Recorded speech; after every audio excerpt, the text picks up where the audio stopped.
Hey, it's your guy Tyrrell back with the InnerViews. In today's video, we're going to briefly break down how Juventus' midfield diamonds stifled Inter to see Juve move back to the top of Serie A. But before we do that, don't forget to give our video a thumbs up if you do enjoy it. The bell below does give you daily notifications regarding our organic, unfiltered soccer/footy analysis. And don't forget to subscribe to our channel. But now, let's get to the starting lineups. We look at Inter, more of a 3-5-2. Lautaro, Martinez, and Lukaku up front. D'Ambrosio and Asamoah out in the wing-back roles, and Barella, Sensi, and Brozovic in midfield. Then we move to Juventus, more of a 4-3-1-2 with Dybala and Ronaldo ahead of Bernardeschi. You have Khedira and Matuidi in the shuttling roles ahead of Pjanic. So now, let's get to the first half, see how both sides look to approach the game, and how Juve's midfield diamond cost Inter so many issues.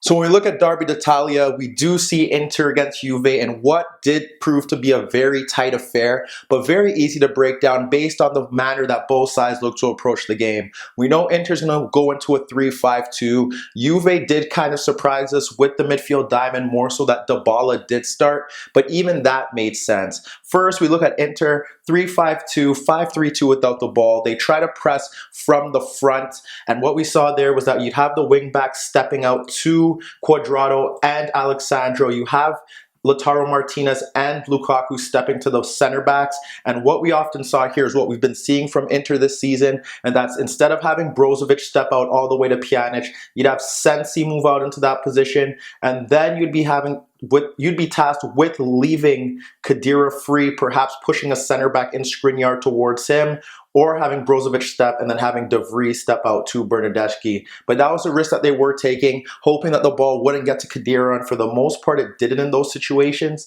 and that's where they had Sensi stepping out to Pjanic, and that's how they looked to press from the front. Without the ball, they dropped off into that 5-3-2 once again, a bit deeper, and they would try to have Lautaro, Martinez, and Lukaku situated in between Pjanic. So that sees them there. You have De Ligt and Bonucci on the ball. If you have the fullbacks push forward, the wingbacks of Inter do step to them, and then you have a midfield battle set in stone. You have Sensi against Khedira, you have Matuidi against Barella, and then you have Brozovic dealing with Bernardeschi. The key for Dybala and why he probably was starting here was the fact that, like we saw earlier this season when Juventus went to Brescia, he's able to drop off and pop up into those spaces to receive the ball, drift laterally to pull markers out of position, and just look to ensure that Juve are able to dominate that central zone and retain possession. Whereas Ronaldo often drifting off into the left-hand side, and when you look at it, how can you blame him? 1v1 against D'Ambrosio, you favor Ronaldo. 1v1 against Godin, you favor Ronaldo. And that's how those two really operated, with, like I said, Dybala popping up in spaces to ensure that Juve keep the ball moving, to ensure that they retain possession, and to link play. And we'll get to them in a second. But that is how Inter did look to approach the game, and frankly, from open play, they didn't really find themselves in too many issues, but they still weren't the better side. And when we look at the better side, it was Juve for the most part of the game. How did they look to press? Well, they had this midfield diamond set in stone, and what they ended up doing here was that initially, without the ball, you do have a 3v2 for Inter based on the fact that they have three center backs. What we saw here was you'd see Dybala and Ronaldo push out to Skriniar and Godin. Obviously, the fullbacks step out to the wingbacks, and then you have an issue because you have Brozovic stepping. Well, you have Bernardeschi ahead of Brozovic, and then you have De Vries as a spare man. Juve would allow De Vries to push forward up until possibly the halfway line, and that's when you would see that midfield advantage eventually work in their favor, because you'd have De Vries getting stepped out to by Bernardeschi, and then Pjanic would easily step into that space for Brozovic, and then the other midfielders are blocked out, and like I said, they were very tight, specifically Matuidi. Every time Barella got the ball, Matuidi was on him, stepping in, ensuring that Barella never got time to, one, receive the ball, and that was key, and then Sensi wasn't really effective while he was on the pitch, and that was the reason why Inter struggled, also based on the fact that Lukaku struggled throughout against Bonucci in the sense of, with his back to goal, not linking play, not controlling the ball, and that was a big problem for Inter because they need Lukaku to be able to bring players, Lautaro and the midfield runners into play, and they weren't getting that. So that is how they went about that. and it was kind of the same thing when they looked to press from goal kicks, because you'd have the center backs pull out, you'd have Dybala, and you'd have Ronaldo step out to the center backs in Godin and Skriniar pushing out wide. And it was the same thing here in the sense that what you'd see is that you'd have De Vries stepped out to by Bernardeschi, you'd have Brozovic stepped out to, and then the shuttlers would push out into the wing backs, and that was key to ensure that they couldn't get on the ball. And Inter often cleared their lines because they couldn't find a way out of the back, and that was pivotal to their success, Juve's success there. So now, when we look to the chances, you have to even look at the first goal that Juve score. It's Dybala. It's just a simple play.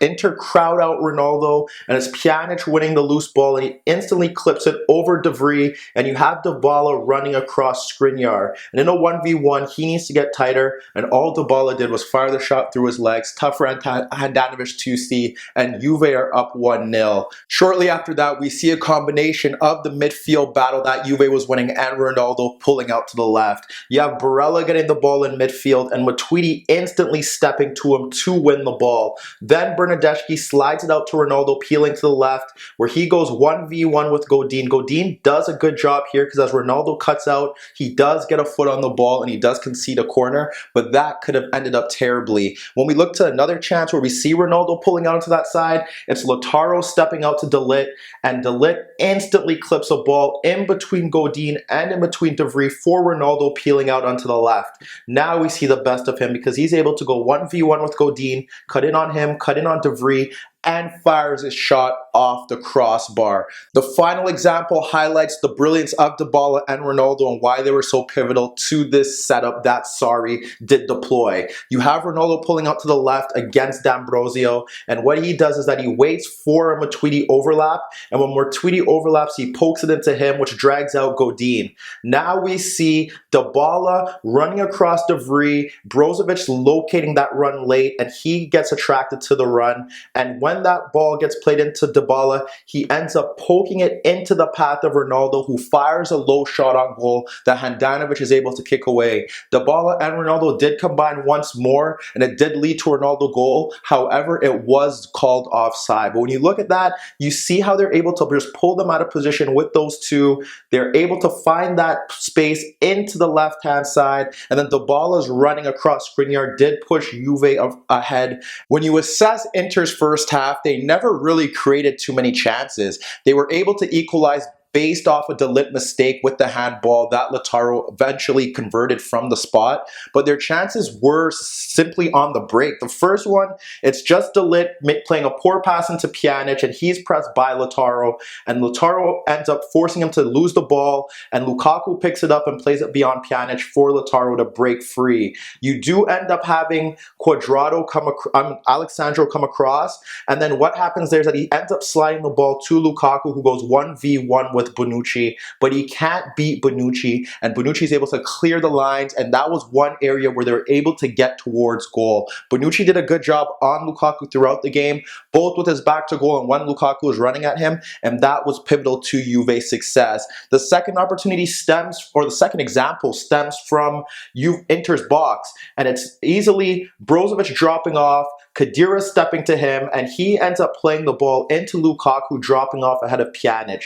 This is one of the better moves from Lukaku throughout the game, possibly his best moment. He ends up holding off Pjanic, spins away from him, De Ligt steps, and when De Ligt steps, Lukaku easily nutmegs him and breaks free. Now you have a 2v3 against Bonucci and the fullbacks. What we see here is that as Lukaku runs towards the defenders, you have Lautaro making the run in between Cuadrado and Bonucci. However, Lukaku's ball is a bit too short. However, what we end up seeing here is that Bonucci does a poor job of controlling that ball, a bit lackadaisical on it, and Lautaro is able to poke it away from him and break towards goal, but he fires his shot as Szczesny. When you really look at it, after that, since he was forced to leave the game, Vecino came on and swapped sides with Barella, and this was about more Juventus stifling and ensuring that they dominate that central zone against Inter. Ronaldo pulling out to the left and getting those 1v1 battles, and Dybala ensuring that they also dominate the midfield, whereas Inter struggled to break on the counter because of Lukaku not being able to link play, and the simple fact that when they were dropping off a bit deeper, they didn't have an outlet. So when we look at the second half, the pattern of the match still remained the same. It was Juve on top but struggling to create chances, and Inter sort of holding on but not really having a counter-attacking threat besides Lautaro Martinez's individual slaloms breaking forward, but often lacking that final ball or that final finish to test Szczesny. But when we do look at Juve, they were able to find avenues again with Ronaldo pulling out and Dybala's movement, and the fact that Cuadrado played a key role in both of the key chances that they did create in that second half prior to the goal. Godin was forced to leave the game, and it saw Bastoni come on, which pushed him out to the left and Skriniar to the right. And when we look at the opportunities, you see both wide center backs being exploited. How? First, you have Cuadrado wrapping the ball around Asamoah for Ronaldo, dragging out Bastoni in that zone. What we end up seeing here is that Ronaldo holds up the ball well, and Khedira runs off Vecino. So when Khedira runs off Vecino, we see Ronaldo square the ball to him, and with Asamoah recovering his run, what ends up happening here is that you have Khedira poking the ball in between Asamoah and De Vrij for Dybala darting across Skriniar and De Vrij to get on the ball. Handanovic does come out quickly to block the poke, and then Dybala gets the rebound, but he fires a shot over the net. But just like that, Ronaldo movement into the flanks, Dybala running across central forwards, if he's not dropping off deeper, nearly leads to another goal scoring opportunity. Then we do see some changes. We have Higuain coming on, moving up front for Bernardeschi, and then Dybala dropping off deeper, and we did see Bentancur replace Sami Khedira. With that being said, the next example that we do look at again stems from Cuadrado. Cuadrado on the ball, locates space in between Brozovic and between Vecino for Higuain dropping off. Higuain drops off into that space between the lines, and he ends up holding off Barella before D'Ambrosio comes across, with Higuain breaking forward, and Higuain slides the ball out to Ronaldo again, peeling out to the left-hand side. 1v1 with Skriniar, cuts outside, fires a low shot at Handanovic, who is able to kick it away. Again, we see those chances being created, and with that being said, we see Sarri and Conte move to their bench. We have Sarri bringing on Emre Can, which pushes Bentancur a bit forward, and Emre Can to the right shuttling role, and then we see Politano replace Lautaro Martinez, and that's when Inter became more of a narrow 5-4-1. Neither change really influenced the game. This obviously meant that Inter's ability to break on the counterattack did decrease because Lukaku was struggling throughout, but Bentancur moving to that central role didn't significantly shift the game. But what has to be said is that Bentancur and Higuain were involved for the winner. How does that stem? You have Bentancur dropping off a bit deeper and sliding the ball out to Pjanic, and he squares it to Pjanic, and Pjanic is able to split Brozovic and Vecino once again, and he splits it out to Ronaldo, who drops off De Vrij and links play with Bentancur, who did run off Brozovic. So he runs off Brozovic, and in that play alone, we see Higuain initially in that phase drift out to Bastoni. So he drifts out to Bastoni, and what ends up happening here is that when Bentancur gets that ball, he slides it across Bastoni for Higuain, making the run in between Asamoah and Bastoni, and he fires a low shot past the keeper. Juve up 2-1, now dropping off a bit deeper. Inter did get one chance late on. It does stem from Brozovic from a deeper position, and what happened there is that he's able to slide the ball out to D'Ambrosio, checking for it as Matuidi stepped towards the ball, and he's able to run across Alexandro and De Ligt and poke the ball into the path of Vecino, making a late dart into the box, but Szczesny was out and he poked his effort at the goalkeeper, and that was all she wrote. When you really break down that game as a whole, Juve's midfield diamond ensured that Inter really couldn't get going in those central zones. It allowed Dybala to pop up into spaces and make runs because they didn't have anyone picking him up, and Inter's center defenders weren't stepping to him, and Ronaldo peeling out to the flanks caused Inter so many problems. On the flip side, Inter had no counter-attacking threat. Lukaku was poor throughout. Lautaro's individual runs were pivotal, and he was crucial in that first half. But when you really break it down,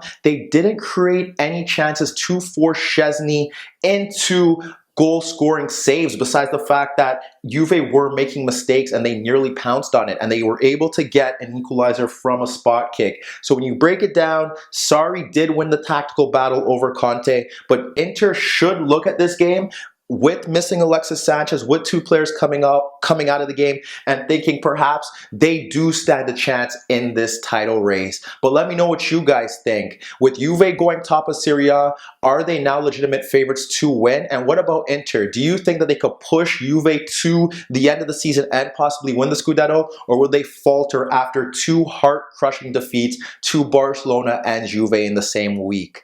Meet me in the comments below. Don't forget I upload videos every day, and don't forget to subscribe to my channel. And like I said, if you like this video, give it a thumbs up. And that was your daily dose of the interviews.